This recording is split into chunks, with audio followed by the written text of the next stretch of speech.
everyone. This is M4G Advocacy Media. I'm Mark. That's Crystal. Hi. And you're here with us, and we're recording Journeys Series Podcast, Season 3, Episode 6. And today we have a special guest with us, Jennifer Soames. Hi, Mark. Hi, Crystal. Thanks for having me back again today. Great to be here. So Sorry, go ahead. I cut you off. It's okay. So you were on one of our Under the Surface roundtables. Yes. And you brought a very interesting dynamic of conversation to that. So thank you for doing that. And we're so pleased to have you with us doing journeys now to tell us more of your personal journey. Thank you. Shall I just jump right in? Yes. Yeah, feel free to start wherever you feel comfortable starting. Sure. So my journey spans now just a little over 9 years. And because it would take quite a long time to go through all of that, I'll try to keep it to the general kind of, Cliff's Notes short version. But it really began in November of 2013. Mm-hmm. It was the Friday before Thanksgiving here in the United States. And I was in a horseback riding lesson. I have been a horse person for as long as I can remember. One of those horse crazy girls growing up. And I was doing a dressage lesson with my friend and trainer, but riding a horse that I had never ridden before. One that I knew who she was, but we had never worked together.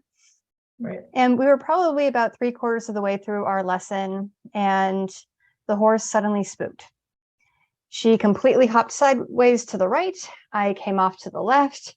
And sometimes, no matter how good of a rider you are or you think you are, physics just works against you. So I landed, as my friend said, very hard on the ground, wearing my helmet.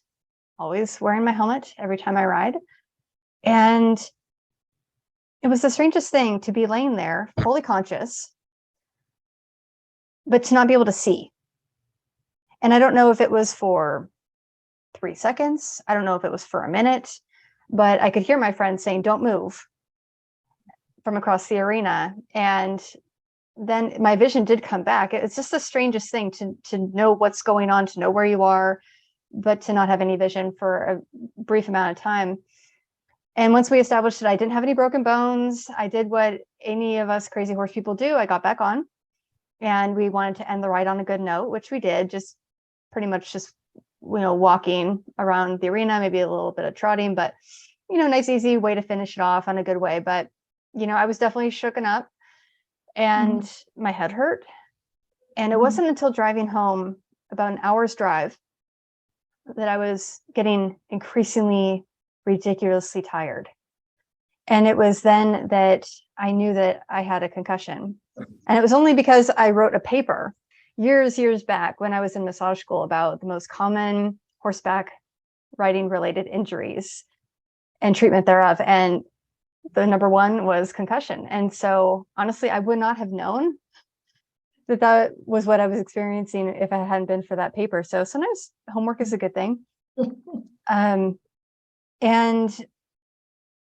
I went home and just wanted to ice. And I, having been a licensed body worker at that point, since 2006, for 7 years, I had connections. So I had already contacted one of my colleagues, and she said, "Well, I can see you tonight." And I said, "Let's wait till tomorrow," because I was just so tired. All I wanted to do was be at home.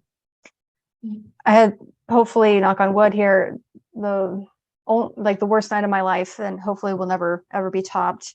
I was in so much pain, and never, of course, did it cross my mind, not really, to go to the emergency room. I thought about it, but given the expense, even with good health insurance, it's why a lot of people don't get medical care, because of the cost. Right. Yeah. And I was more concerned about that than I was about my head.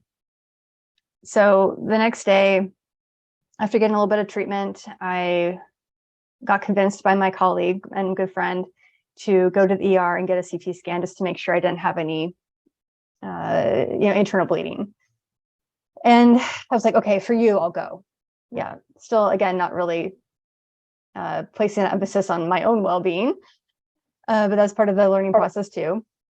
And so thankfully, no internal bleeding, but the doctor came in and said, congratulations, you're concussed. And those words are very interesting, an interesting choice of words that he used there, congratulations. And they gave me a 2-page handout with some information of the things to kind of do and don't. And they said, you'll be fine in 2 weeks. Well, I can tell you 9 years later that I was not fine in 2 weeks. And thankfully, 80% or so, the statistics that I have heard, returned to quote normal in about a couple weeks or a few months. But having been kind of a high achiever all my life, I, somehow made it into that top 20%, even here. And things kind of spiraled from there and developed all kinds of other related diagnoses. So not only the brain injury itself causing all kinds of ramifications, but eventually developing things like depression, which is super, super normal and common post-TBI, because when you damage your brain, it changes your neurochemistry. Right. But also developing chronic fatigue syndrome and also dysautonomia, which is basically dysregulation of your autonomic nervous system, which is the thing that regulates stuff like your heart rate, blood pressure, some of the important stuff that is not really under your conscious control. Pituitary damage. So it means all my hormones are hard to regulate. And some other things. But it took even years sometimes to get these diagnoses. And even though I am well educated, and especially having been a health professional for 14 years, had my own practice for 12, I knew people who knew people, but even then, like I didn't know who to see, what to do, what could help. And it was a really, and sometimes still is, a very lonely process trying to figure out all this out. Yeah. And it was in August of 2019 that the fatigue, it just continually got worse over the years. And no matter who I saw, no matter what I did, again, still being really proactive, still striving to improve everything, the fatigue just kept getting worse, to the point where even thinking about how many clients I would see that day in my practice, which I loved what I did. I loved my clients. It was amazing work and everything, but I would be in tears thinking about my day ahead, because it would take me an hour to get out of bed and then migrate to the couch and like physically not be able to really do anything. Like I would lay there with my cat on my chest and just go like, how am I supposed to do this? And I cut back work as much as I could, until the point where if I cut back anymore, I would not have a business. It would be a very expensive hobby. And I told my husband, I said, I can't do it anymore. And although it was a very, very difficult decision, it most certainly has been the best one. And it was at that point where I was like, no, I guess I really am disabled. And I applied for disability in 2020, and that's a whole other topic of discussion of that whole process here in the United States, of what that entails. But after about 2 years of fighting for myself and working with that, I got approved. So I am legally disabled now, which is it's a relief to get that validation and to be approved. But there was a great comment that someone wrote on one of my social media posts when I announced that I got approved, and I ended up writing a blog post about it, but they said congratulances. And I thought that was so fitting, because it was like, people kept congratulating me, like, yay. And I get it, like, it's a daunting process. It's a big deal to win that case. And at the same time, it's like, I thought the condolences part was also appropriate. So I like that, congratulations, because even though it was a good thing, at the same time, there was still a lot to be felt around that of going, oh, like that is real. Real on paper, right? And real in the eyes of the federal government, which means like it's really real, whether people believe me or not, out there in the world. So, yeah, and I keep getting new diagnoses. I just finally got another diagnosis and treatment for a structural issue with my neck that was caused by this part of the TBI actually was on the way home from the ER, which I failed to mention. Was passenger in a car accident 3 miles from home. It was not our fault. So that was 25 hours after the fall from the horse, and almost exactly a year after also being passenger in another really horrible car accident. So there's been a lot of trauma in that span of a year, and certainly my poor neck bear the brunt of a lot of it as well. So even 9 years later, still finally getting more answers, and I would imagine that it's going to continue to be that way, which is frustrating at times. It's this kind of perpetual roller coaster, but it's, you call the segment journeys, and oh my gosh, isn't it that? Definitely a journey. That's certainly tough that you had to go through that, and must have taken a lot of patience and all that stuff. But one thing that struck me, going through like the justice system, let's say the criminal justice system, everyone, the way it's supposed to work is everyone is innocent or believed basically until proven otherwise, right? And going through the disability support system, it's the opposite way around. Absolutely. It's completely the opposite. Yeah. Yeah. And it's proving it time and time again, right? And it's proving it to numerous people again and again and again. And man, if it isn't hard enough just to live with these things on a daily basis, then having to try to prove it to other people who don't know you, who don't care. They don't care if you get approved or not. It's not for the faint of heart, and it's very daunting, very exhausting. Made me question. It's like, well, wait, after I get, denied multiple times, it's like, well, am I really that disabled? Like, do I really? And I start to second guess myself. Right. I did.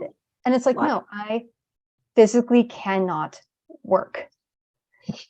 It's like, no, I've been proactive. I am proactive. I get the care that I need. And it's just, sometimes it just, it doesn't matter what you do. But it made me start to second guess myself. And, it's like, well, how am I going to prove this to them? And that is so toxic when a system makes you question your abilities, where you have to be gaslit and manipulated into thinking that I don't have this wrong. I don't have this wrong. No, I really don't. But I do have this going on. I do have this going. No, that's wrong. That I need these services. It's really sad. I guess before you were specifically talking about sometimes the systems put in place are more disabling than the disability itself. So, I mean, that's just one more aspect that we mean by that. Yeah. Yeah. And I think the whole process itself is traumatic, honestly. I can't imagine that anyone goes through that process without coming out the other side, no matter their outcome, with like additional trauma. I know, right? And As I was sure. telling you guys earlier, I was grateful that in my hearing that I had with the judge, that it was done over the phone.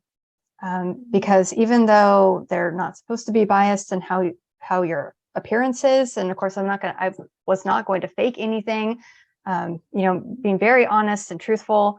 But I was concerned that like if I was on video because I look normal, I look fine, I look like I would be an otherwise healthy individual, I was worried that is that going to go against me, even though technically it's not supposed to.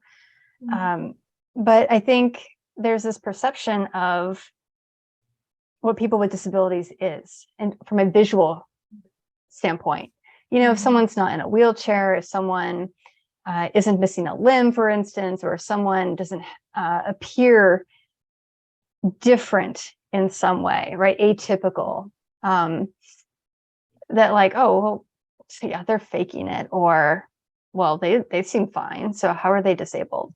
And, there's this idea that someone with a disability, it's visible, for one, and two, that they're probably unhappier than anyone who is able-bodied. And I think especially going through that process, I think that it kind of projected onto me that I'm supposed to be this completely miserable, human being. And yes, there are times where I've been miserable, but now that that's done, I feel like I almost have to like reclaim my happiness, because I feel like, well, they're not going to prove anyone who's actually happy. And granted, like I didn't fake anything. I was truthful, honest the entire time.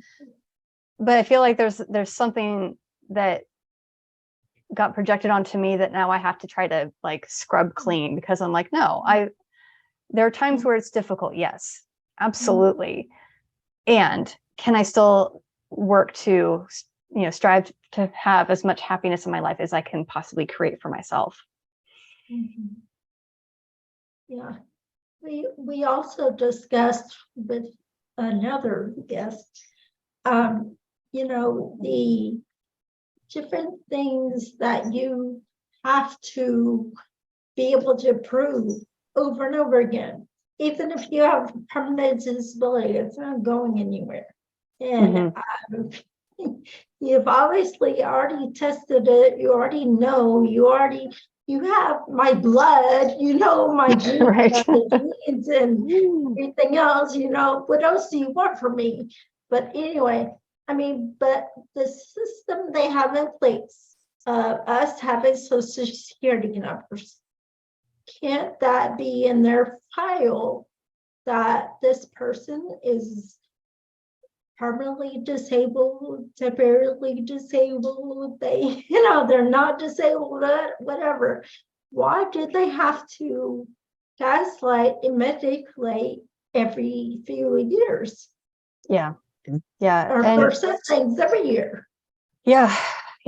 And I'm not looking forward to when I have to I know. go through that I again. go through major anxiety and like, no, I don't want to.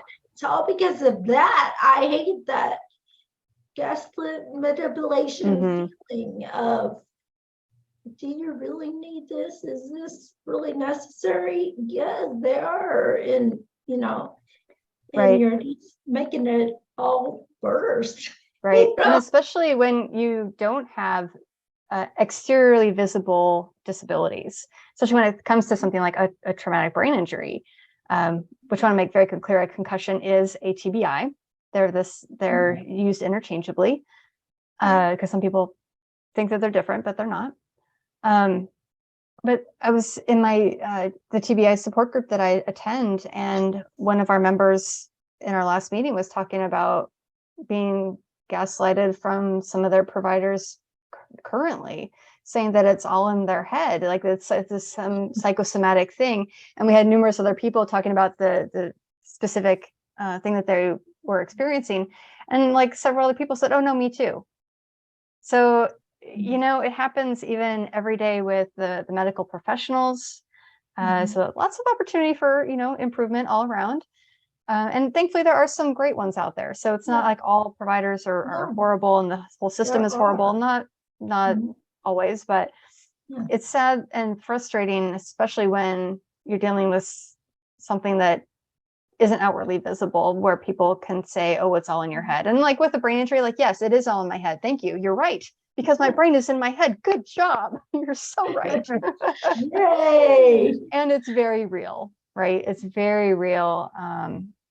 So someone who's more visibly disabled, it doesn't mean that they're worse off than someone who isn't. Right. And vice versa, right? It's right. Being in the profession you were in, an interesting topic to me is the medical profession, the way they interpret the difference between ABI, which is acquired brain injury, as opposed to TBI. What is your, how would you explain that the best? sure. So an acquired brain injury is an umbrella term to describe all brain injuries that happen after birth. So as opposed to something that's congenital, something with which you're born. So anything like a stroke, any other kind of brain injury that happens after the fact that's not caused by something that you're born with. And a traumatic brain injury would then fall under, like there would be like another subsection under ABI, under acquired brain injury, specifically for traumatic brain injury, which is defined as a brain injury, basically like a whiplash to the brain, right? It hits the cranium, the inside of the skull, right. Because of either of some kind of impact, whether that's caused by something like a car accident, a fall, a blow to the head. So any blunt force trauma to the head that causes the brain to hit the inside of the cranium, causing damage, would then therefore be called a traumatic brain injury, which only refers to physiological brain trauma. It doesn't refer to it doesn't imply that the event itself was traumatic. Often is, doesn't have to be. So it doesn't have to do anything with like this psycho-emotional idea of trauma, but simply physiological damage. And so hopefully that clears that up a little bit. Where would something like brain damage that's gotten progressively worse over 20, 30 years as a result of exposure to like chemicals or something? Or would I believe that fall? I still believe that falls under the ABI category, the acquired. Because it's like the bigger the bigger picture of the fact that it didn't happen because of something you were born with, but something that you acquired, just like you acquire possessions over your lifetime is something that you acquired in the course of life. So I think chemical exposure, stroke, anything else like that, because there are a lot of different kinds of brain injuries, a lot of different reasons, ataxia, things like that. So all of those are under the ABI category, and then there's just this separate subsection for TBI. Yeah, thank you for explaining that to our listeners and viewers. Sure, there's a lot of different terms and it can get confusing. Yeah. So that's something we struggle with. I mean, we have a lot of, insightful conversations, but, that we can talk about ourselves. But it's often nice to have a guest help us explain, because we can't always find the words to get out or say it constructually so that people really understand what we're talking about. So and it just helps that I've had some practice writing all this out. Part of my journey, because I knew that even being a holistic health professional before, with lots of connections, because I didn't know what to do, who to see, what could help, all of that. And I knew if I didn't know, then the average layperson certainly didn't know and didn't have any guidance. So I happened to write a book about it called Head of Hope. And the subtitle is exactly what it is, a resource, an empowerment guide for living and thriving with a traumatic brain injury. And it's my story, but it's also a lot of useful information, validation, and tools for moving forward in some way. And,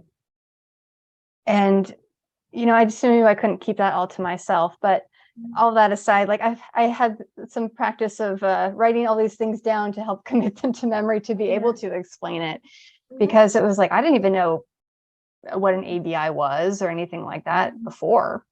I didn't know anything about this. Does your book talk specifically about your journey and It also does. explaining all these terminology stuff? Yes, yeah, it's both. It's my story up to about 2018. So there's a lot that's happened since, Right. which will eventually, when I feel up to it, yield a second edition, but that probably won't be for a while. But yeah, it's got my story, more of the details for people who are more interested in the specifics that I didn't go into here, and what to do, and all the different modalities and therapies that I pursued, both holistically as well as allopathic, aka Western medicine, and self-care. And there's so much to process, especially when something happens that causes a change of your understanding of who you knew yourself to be, what your life was like. I think it's one thing when you're born with some kind of disability, because that's all you know, right? Like it's what's in your normal your entire time, right? And so there's not as much adaptation in terms of my life was this way, and then in a split second something changed, and then it was a different way. And there's a lot to process with that. There's a lot to come to terms with. We've talked a bit about grief, but there's a lot of grief to process. And as you've mentioned, but in the past, is like when things perhaps get worse, or when things are progressive, there's even more to continue to process, because it's not like a steady thing. It's always evolving, which makes it hard too. It's like a moving target. It's like it's hard to try to arrive in some place where you feel kind of at peace with it, if it's always this evolving thing that you're trying to keep up with, or chase, or be with. And your book, does it talk about, obviously it talks about therapies and well-defined therapies and things like, but not everything works for everyone. So how does it address like experimentation, sort of adaptation, and following your own path, or whatever that is? Yeah, so I offer in this book a bunch of modalities that were helpful for me. And having been a health professional, I very much know and appreciate that not everything is the right fit for anyone at any given time. But it's essentially like offering a buffet, right? It's like figuring out, oh, here are all of my options I didn't even know existed. And yet reading about them, understanding like, oh, this is how it might be able to help me.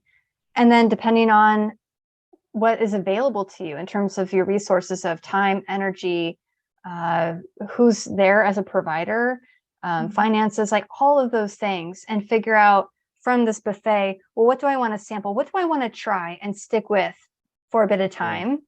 Run it as an experiment without holding on to any expectations, right? Just running as an experiment. And seeing what happens, because sometimes experiments are like, oh yeah, great, that's what I wanted, and other times like not the right fit for me at this time, or maybe not the right practitioner for me at this time.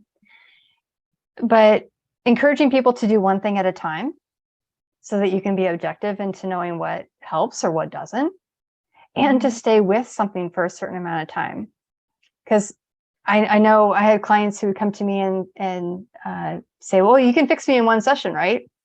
Like, A, I don't fix people, and two, like that's way too much pressure on me. And like, I don't know, I can't predict what's gonna happen. So try something, but people need to stay with something for a while, unless they know right off that like, no, that's not right for me.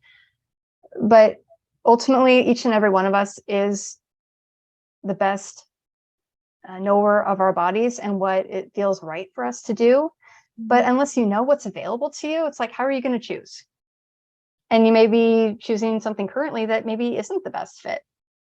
So just educating people on what is out there, but really encouraging people to go with what feels right to them at any time. Super important. So I'm glad you asked. I've heard that so often from the time of my own brain injury. I'm when sure. I was 18. I have come in contact with so many practitioners and so many therapists that, were trying to get me to do a certain thing or, and some of it, absolutely, it works. And I still do to this day, but there are certainly things that I had to let go of. Oh, yeah. And find out what works for me. And Mhm. be patient with myself and finding those things and being able to share them with people. This worked for me, but it might not work for you. And Right. I think that gets lost, especially in a desperation of a progression or any disability, really. It gets lost where people, they will do anything to make something more easier or not so tough, and they do it and then it doesn't work for them because they're not you, Right. So, if we could only express that enough, that everyone's different. Yeah. And we all have different abilities and different gifts, And bodies respond differently, right? We all come with different histories. We come with different genetics. We come with so many variations that's why not anything is a panacea. Not everything is a cure-all. I don't like marketing approaches that say this is the right thing for everybody, because how do they know?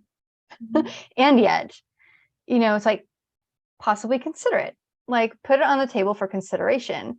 And one thing that I would always encourage clients to do is that if something wasn't effective for you, to not, especially on things like social media, to not say, oh, well, that doesn't work, but to qualify it and say like, well, that wasn't the right thing for me at that time, or that wasn't the right thing for me, and I hope it's effective for you, but you won't know unless you try. Because even if something isn't right for you, does not discount it as a whole. Right. And I think that's important for people to consider too. It's like, rather than just say, oh, well, that doesn't work, or that didn't work for me, and then other people think, oh, well, then that's not going to work for me either. To make it really clear that like, oh, yeah, that wasn't the right thing for me, and I hope it is for you. And especially as a practitioner, it's like, I was fine with my work not being the right fit for everybody. That's great. Like, thank goodness I don't have to be that person for everybody. Yay. Yeah. So, Mark, what is your experience with that? Well, a few things. I was gonna say, even having said that, it seems there are a lot of health sort of scams out there and false information, and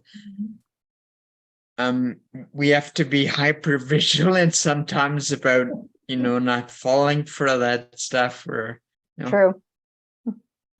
So it's a slippery slope, but I mean, as long as you're going to people you can trust and know, and instead of looking at Facebook ads, Right. to get all your information. Right. And of course, word of mouth referrals is always best, right? From people that like and trust, and all of that as well. But thankfully there are a lot of options available, and the more that we come to learn what those are, then again, the more we have to choose from and know what could possibly help us. And you talked about this kind of desperation, Crystal, and oh yes, I especially in the early years, I would say probably the first 3 years especially, It's like I was in that state of desperation. I wanted to get back to, right? This is talk about, I want to get back to, I wanted to get back to myself. I wanted myself back. I wanted my life back. And I was willing and wanting to do everything that could possibly do that, in the sense of desperation of just like clinging, like, give me anything that can do that. Yeah. And yet I have learned in this process that you cannot go back, right? I use this analogy periodically, but I think it's one that people understand, is that when you're driving in a car, whether you can drive or not, if you're in a vehicle, there's a reason why the front windshield is so many more times bigger than the rear view mirror, right? Because you need to look at where you are going. Still need to be able to check back and see what's behind you, where you've come from, and all of that, use it as information. And yet, like, if you are staring at the rear view mirror and moving forward, you're going to crash into something. And so you can't go back. You can only move forward. That doesn't mean you can't regain possibly things that you haven't been able to do, or your sense of self, or things like that. Sometimes you can, depending on what's going on, what the situation is. But you got to keep moving forward in some way, however that looks in the moment, because that's going to vary from person to person, day to day, hour by hour. I know for me, mornings are generally spent on the couch. That's what I can do. Some days, most of the day on the couch. Other days I can do more. And so that adaptability, while still working to move forward in some way to make the best life for yourself, is, I think, one of the biggest lessons that I've learned from all this so far. One of the things that I'm still working with, and one of the things that I encourage people to do. And it's not easy work. It's not easy. It's not fast work. It takes a lot of support, a lot of inner work, a lot of therapy, but it's possible. And that's what I want people to know. It is possible to keep moving forward, even if it doesn't look in the way that you were hoping your life could, should, woulda, all of those things. But to still try to make the most of it to the best of your ability. Doesn't mean it's always going to work out, but to keep striving forward. Right. And surely some of the therapy has to do with not necessarily yourself, but views and perspectives that other people have imposed on us. Like, you should want to be normal like the Right. rest of the world. You should not want to be disabled, because that's not And a try good to be thing. normal, right? Try Yeah. to be normal. Try to be not yourself. Try to be someone that you're not, so that you are more acceptable to the general population, right? And it's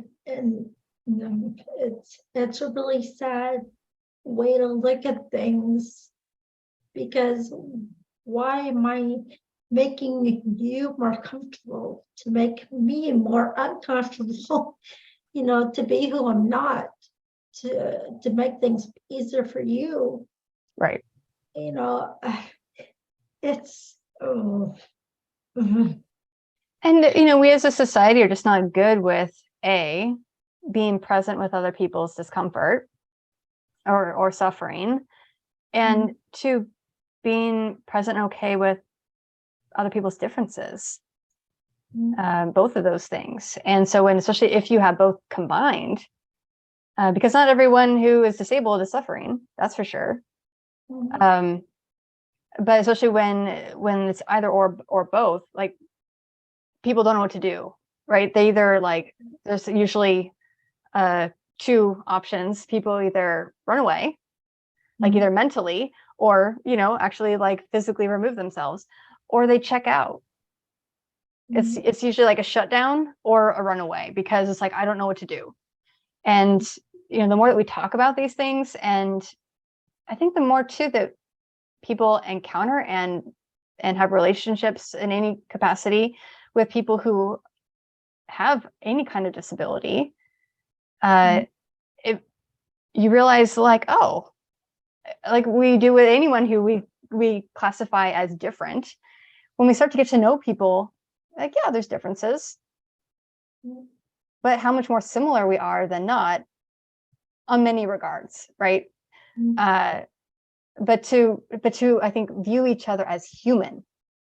That's the important part, is to honor each other's humanity and to realize like, oh yeah, they're just people too. Earlier, we brought up a really interesting topic that I know I've dealt with a lot in my counseling, and even before, way before that,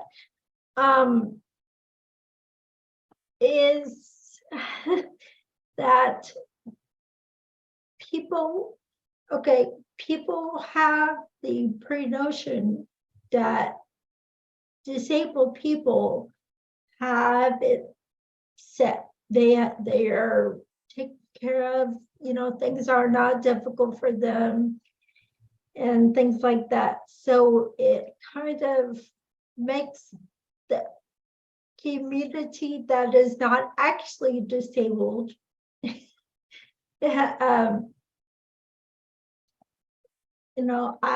I in no way am saying, trying to judge who isn't disabled, but those that are not disabled, you know who you are. But it's interesting how they both, if you do or don't have a disability, is often trying to one up your hurts, your disability. Yeah. It's so frustrating, and I know it's not just me, because I've heard so many back and forth conversations about it. I think it happens with disabilities, or any kind of like challenge, because people say, like, you might describe an aspect of your disability or certain challenges that you deal with on a regular basis, and people are like, oh yeah, either like they have something that seems so much worse, or they know someone like, oh yeah, well I know this, like, oh yeah, well I know this person who blah blah blah blah blah, that then belittles your experience and disregards your experience. Right. Or people go like, with the brain injury, like memory problems that's normal. And people are like, oh yeah, I forget things all the time too. So it's the same thing. And it's like, okay, I know you're trying to relate to me. That's a very ineffective way to do it. And no, it's not the same thing. Right. And so, yeah, there's it's like this competition of like who's suffering more or who has it worse. It's not a competition. So like, it doesn't need to be one. Yeah, no, it's certainly not, where you want to dismiss somebody's pain or trauma, but at the same time, if you don't have a disability or it's just maybe temporary, you don't understand the permanent disability. I'm sorry, but so I just wish people would stop trying to one up the disability community. Yeah, and it's almost like who can suffer the most, like who has it the worst, and it's like there's no prize for that. there's no benefit to being that person. Or I think too, when especially with things like motivational speakers, right? And there's so many wonderful people out there who are bringing great messages from their challenges that they have experienced in their life. Like, yeah, very inspiring, and it's needed. And yet it can be also this like reversal of almost putting the people on a pedestal with disabilities who then have either, quote, overcome their disability by doing a TED Talk or making it to the Paralympics or whatever it is, climbing Machu Picchu, whatever. And those are all great and not to be minimized in any way. And at the same time, it's like, oh, well, they're so great because they have this disability and they have achieved something. And yet, like, I would say that the people that people are aware of is a very small percentage of people with disabilities in any shape or form. And great for those people. It's not to minimize their accomplishments at all. I think it's wonderful. And like, that's not the experience of everyday people, it seems. And so it's kind of that, like, either who's suffering the most, or like, oh, who can we place on a pedestal because of how they live their life with a disability. You know what I mean?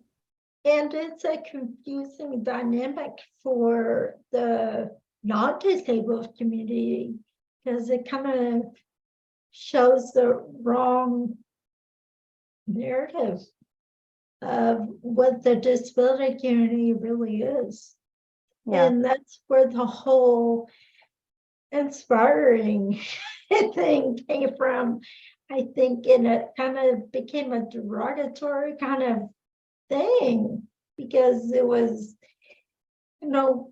sure, I can be inspiring to some people, and so can you and Mark, but I always had the feeling that when somebody said I was inspiring, it was hurtful unless I heard it from somebody in the disability community.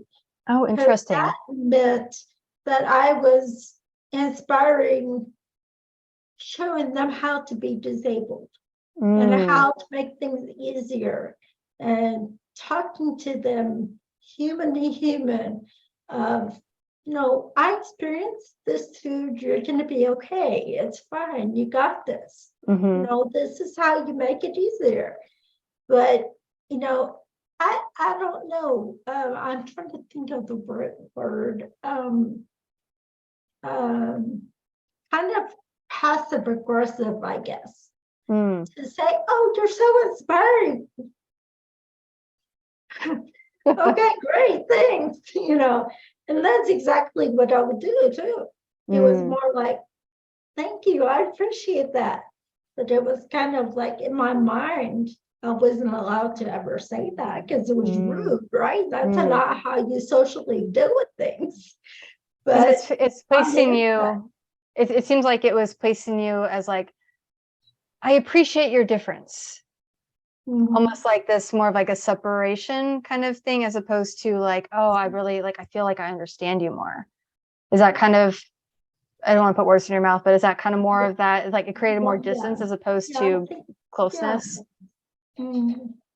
Because it's the otherness is kind of what comes to mind, is like, oh, like I appreciated the trying to be relational and trying to understand, and them thinking that, maybe some people thinking that I was inspirational, that I did show them something they were not able to see on maybe a spiritual level, right, or an emotional level, and that's a different story.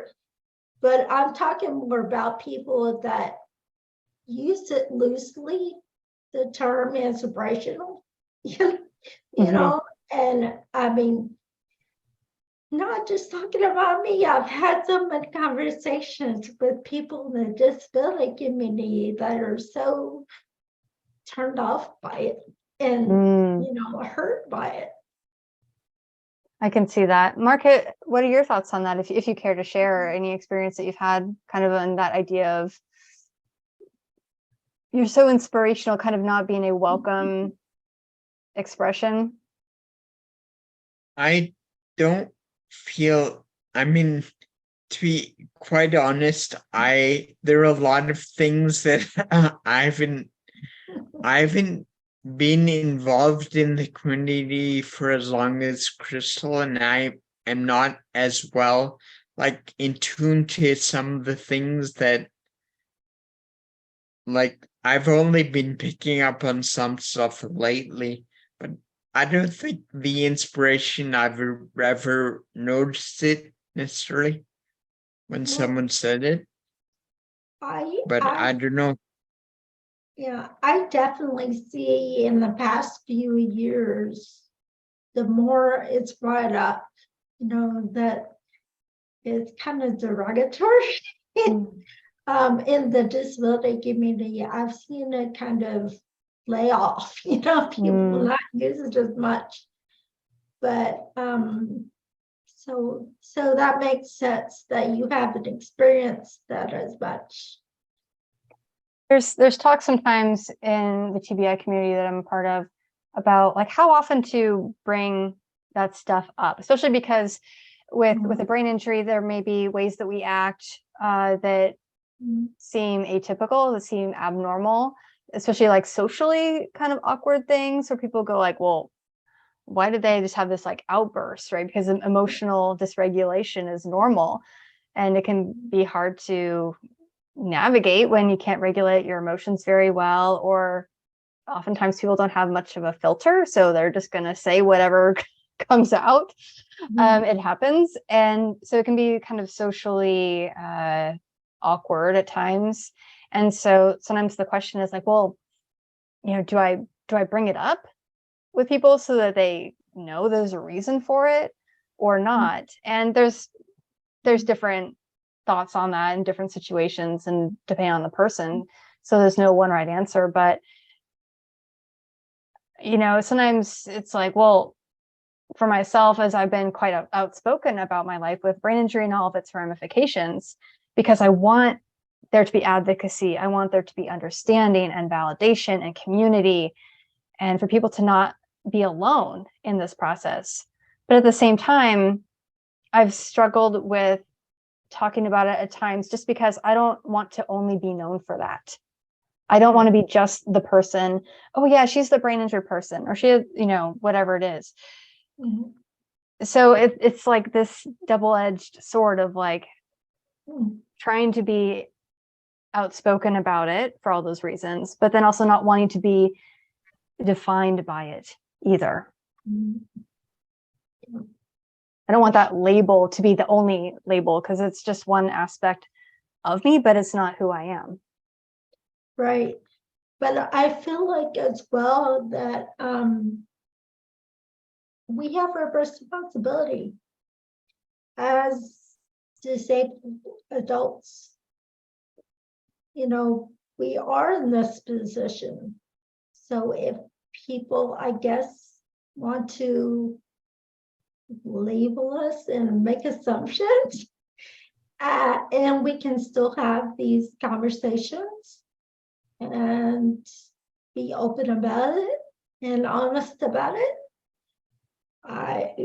Whatever, if that's what you need to help, then that's fine, I guess. But Yeah, I look at it on the other side, let them do what they need to do. If you need to use my disability or need to have a voice to make you feel better, it's true. Well, okay, yeah, fine. yeah, you make some good points too. I appreciate that. Because we have to label everything, right? It's like that's why we have diagnoses with names, is because we have to put a name on something, and that's how we understand just as humans and how our brains generally work. Is if there's a label, oh, okay, now I understand what that is. And so it can be useful in identifying groups of people, for the disabled community, right? There has to be some kind of term, a label to identify a group of people. Whether it's used for positive or negative, that's another story. But it just we like labels and sorts. That's why we like label makers. It's easy to identify things, and I think it just is how our human brains like to operate. How we use it is another issue, but I think it's just the compartmentalization of it makes sense to most of us. Another thing I wanted to bring up, you mentioned that, you don't want to just be known for your disability. I've thought a lot about that myself. Mm. And you know, coming to the realization that I have been not disabled and I've been disabled. And I would much rather be living the life I'm living now. I'm much more able to be much more open with people, much more honest and authentic about things. You know, I feel like sometimes when you're not disabled, you're struggling so much to fit in with people. You're being fake, or you're pretending to be what you're not, being fake. So, you know, I feel like I want to be on the side of disability community. If people want to look at me as disabled and not fake, I'm perfectly okay with that. Good points. Yeah, even though I would never wish my experience on anybody else or to repeat it in any way, but I'm so grateful for the lessons that have come out of it and that continue and that will come out of it. Despite pain and suffering and challenge and all of that, there's so much growth that I have gained from it that I wouldn't trade that for the world, even though, you know, if there's another way I could have learned it, you know, that might have been more welcome, but certainly, yeah, but there's so much that I've gained. I wouldn't change it. Yeah, I definitely don't want to say that, you know, you should have to come to a disability to have those things, you know, to understand those things, you know, spiritually, ethically, and morally, to have that compass, you know. But I'm sorry, but so many people's compass is broken and they're going wrong directions. And I feel like sometimes it shouldn't take a disability to get to that point, you know. But, you know, so if they can realize those things without the disability, that would be great. That would be more useful, yes. I would highly recommend that route. I think it has something to do with having options, right? Yeah. And you know, there's just so much for able-bodied people to do out there, and you know, be distracted by and not focus on doing that important inner work, right? When you're disabled and there's a lot of stuff you can't do, you have no choice. Right. Right. Yeah. And you also have your ears and your eyes are a lot more open, and your heart is a lot more open to change. Right. Yeah, I've heard, particularly other women, because I think it happens more with women than men, generally speaking, is that people will feel guilty about taking care of themselves or resting. And I remember a friend years ago posted on social media that they felt guilty for resting. And I said, at least you have a choice. I said, appreciate that and you know, really acknowledge that, because it's different when you don't have the choice anymore. You know, like when I am couch bound, whether it's for a few hours a day, whether it's for the majority of the day, I don't have that choice. And for people who feel guilty about taking care of themselves or resting, taking breaks, things like that, because we're in this culture where it's like our worth is equated to our productivity, that you have the choice, and choice is wonderful, because when that choice is no longer an option, it's a lot harder. So yeah, that choice issue, Mark, is a great one. I'm glad you brought that up.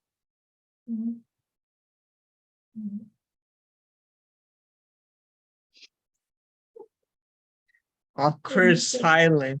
Yes. I'm sure we can edit this part out. No, we're not.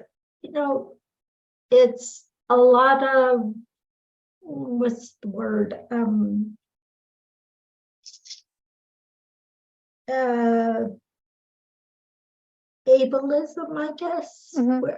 gaslighting and like the passive aggressive of, oh, that's not really happening. The It is invalidation, this and a lot of, and where the sometimes doctors are so enthralled in their study, their doctor and things like that, that you don't know what you're talking about. That Mhm. they imply that you don't really have that going on. That can't be Right. happening. Yeah. Yeah. And They, yeah. I've So had friends who their doctors have said, "Oh, that can't happen." They're like, "I'm telling you, that's what's happening." They're like, "Oh, no, that can't happen." It's like, uh, are you listening to the words coming out of my mouth? And yeah, it's this sense of constant invalidation, for generally speaking, for a lot of folks. And I would say that to any provider, any practitioner, just because you don't understand it doesn't mean it's not real. There are doctors out there who don't believe that chronic fatigue syndrome is a real thing, or that it's or they think that it's psychosomatic. right. Just because the whole mechanism isn't yet understood, it will be at some point, might take a few decades.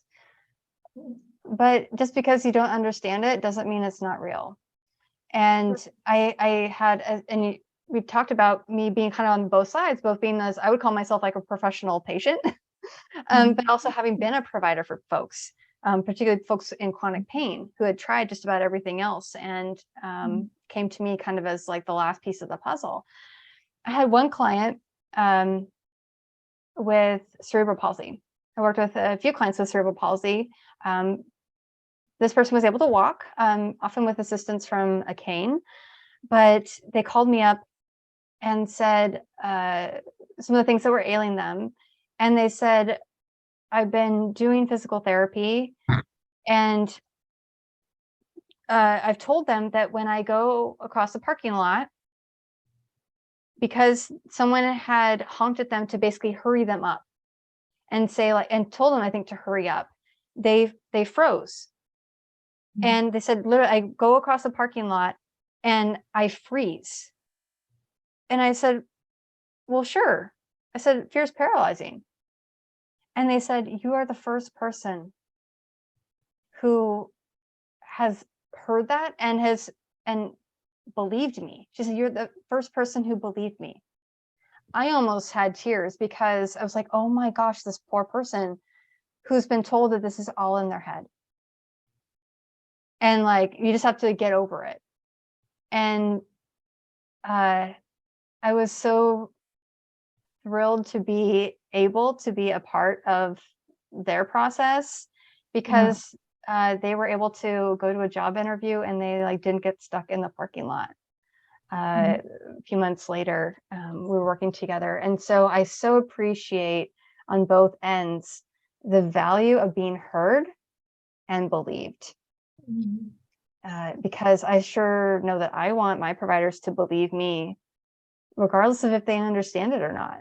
And it's like, if they don't understand it, just say so. Like, I wonder, like, I'm going to have to look into that. Or like, that's really curious. Rather than like, oh yeah, that can't be happening. There's, a lot more I could say on that, but the value of being heard and the value of being believed cannot be stated enough, I think. For sure. And the more that we seek out people who do believe us and weed out individuals who are toxic, who invalidate, especially repeatedly, whether they're a provider, whether they're a family member, sometimes there are boundaries that need to be put in place, and those people not to be allowed into our spheres. Because then, it's that gaslighting. We start to second guess ourselves. We go like, oh yeah, maybe that is all psychosomatic. And it's like, nope. I actually had a former really, really close friend who told me that all of my problems were in my subconscious. Mhm. And yeah, that was the last of that. Oh, Because I was like, I have a zero tolerance policy for that invalidation. mm. I was like, Mm. I have years worth of medical documentation to support all of this, whether it's imaging, whether it's, blood work, whatever it is. I'm like, I know it's not, it's not all in my subconscious. This is real on a physical level as well as everything else. But yeah, we encounter those people, sometimes those who were near and dear to us, and letting those people go was painful, but necessary at times. And it's tough to go through. And as a former practitioner, it's heartbreaking that any of my clients would have ever experienced that. And I certainly hope I never made that faux pas. I'm human, so in the early days, I doubt it, but at least I hope not. Everyone's human. Try to give people grace, and at the same time, boundaries are important. Definitely. So I found you by accident, actually. But no, it was more of a God thing because I was listening to a podcast specifically on a grief situation. A friend of mine who had died a year and a half ago. And it had just happened to be a topic of grief, and there's grief associated with disability on the things that you can't do anymore. And after I listened to that, I got in contact with you because Mark and I were about to do a roundtable on just that. So so I appreciate you being in that, but you were just talking about the invalidation that doctors can give somebody with a disability and have symptoms. I guess so. The disability itself, of course, can bring about its own grief, but then when somebody is invalidating and manipulative, that's its own set of grief, that own set of issues that you have to work through and grieve the process of people not believing you or people not understanding. Mm-hmm. Absolutely. And there's like so many levels and layers and different, it's like you could create this like whole web with like a center grief, right? And like have this whole web expand out into various aspects with, different intersections. Right. Yeah. And there's so much to process. It's heavy, it's hard, it's painful. But it's part of the process too, unfortunately. Like whether we're supported by a lot of great people in our lives or not, like we're still going to encounter that at some point by someone or multiple people. I don't think I know anyone in my realm of TBI folks who hasn't experienced that in some way of, invalidation and the hurt that comes with that, no matter who that's from, especially when it's people that we are close to, family members, friends, people that we expect to believe us or people that we think should care.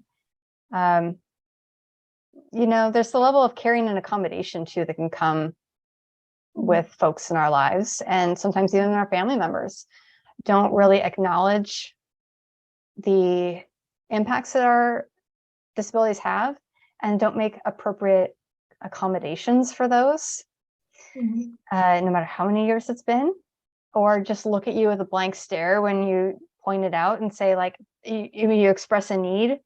This happened to me.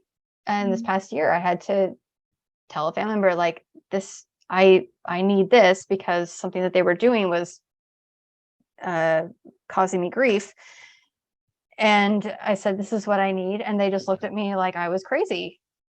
And I was like, okay. And I said it very nicely. Like I was very polite. And it was like, all right, well, So sometimes you think people that, are the ones who ought to care, maybe they don't. And that's just what happens. But it's still just as important to keep standing up for what you need and for speaking those needs in a constructive way, knowing that sometimes you're going to have those needs met and sometimes you won't. Yep. Here's an interesting idea on that topic. I just thought of, what if someone, a power or whatever, way more intelligent and resourceful than we are, realized earlier on in our life or whatever that this person's going to be a problem. This friend or family member is not the right person for you to be around, but I'm not going to be able to get it through your thick skull unless we go through this process. Right. So you just got to be patient and trust me. Well, Yeah, we can there's also look that at- too. Yeah, we can also look at that through a spiritual lens. God doing that, saying you're not going to Just lose when I was unless I do subtly this. trying to imply. Yeah. Well, there are lessons that each of us has to learn, for whatever reason, we are meant to learn them. But I feel like for myself, that the slowing down was a lesson that I was meant to learn, because prior to my brain injury, I was this like type A, go, go, go, like, always just doing things. And it was great, right? Especially being a business owner for 12 years and, go-getter person, up early in the morning at the gym or the yoga studio by 6 and, like one of those people. And slowing down was not easy for me. And so I feel like with like the first car accident in which I was passenger, it was like, okay, did you get the message? Starting to a little bit, maybe, but no, not enough. So I was like, okay, almost a year later, it's like, okay, there's this one, but like, I think you need a little more. So like 25 hours later, like, let's do another car accident on the way home from the ER.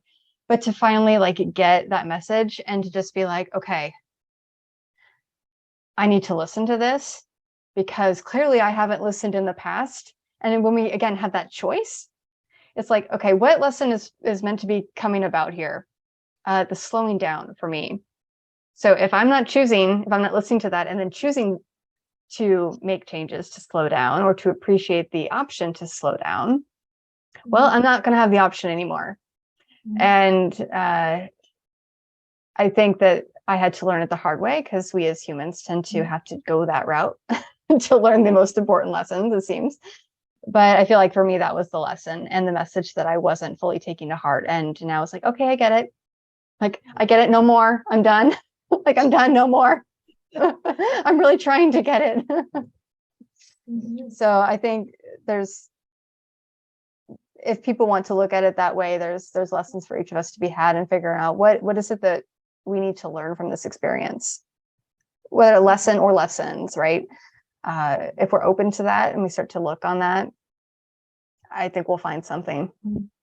And if we pick up emotionally and morally, ethically, and spiritually, if we get all that in disability or not, while we're here on earth, that's why we're here, I feel like, to figure those things out and decide what he wants us to be here for and to make those things visible. Yeah, to help define who we are at the deepest level, and then figure out how do we find what our purpose is, and to know that perhaps that changes, right? Because I used to think that my purpose was more associated to my profession, helping people in the way that I did. And yet it's shifted. I mean, even though like I can't work, it doesn't mean I don't have purpose.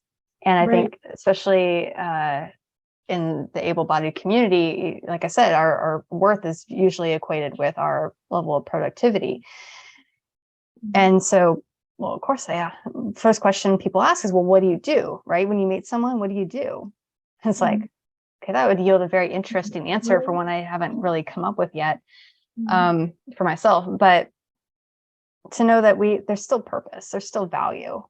No matter how able or disabled somebody is, there's value to each of us. And by doing things like this, by talking about it, by sharing our messages, by sharing our stories, every person adds value. And the most disabled person adds value. The least disabled person adds value. But to recognize that ability does also not equate value, just like productivity doesn't equate value. And again, seeing each other on a human level and recognizing that it's going to create more empathy. And we certainly need a lot of empathy these days. Yes, absolutely. So where can people find you? How do you hold your book?